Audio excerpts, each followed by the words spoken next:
महिला प्रवाशांच्या सुरक्षिततेसंदर्भातील एक बैठक मंत्रालयामध्ये उद्या दुपारी 12 वाजता आयोजित करण्यात आली आहे। परिवहन मंत्री प्रताप सरनाईक यांनी या बैठकीचं आयोजन केलंय।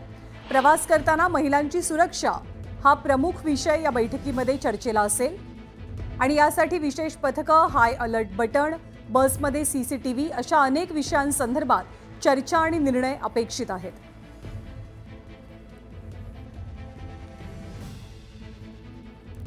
पोलीस प्रशासन आणि राज्य सरकार दोघांसाठी पुण्यात घडलेली घटना अतिशय लाजिरवाणी घटना आहे। राज्याचे मुख्यमंत्री आणि गृहमंत्री देवेंद्र फडणवीसांनी सुद्धा या प्रकरणाची गंभीर दखल घेतली आहे। आतापर्यंत 23 जणांचं निलंबन झालेलं आहे।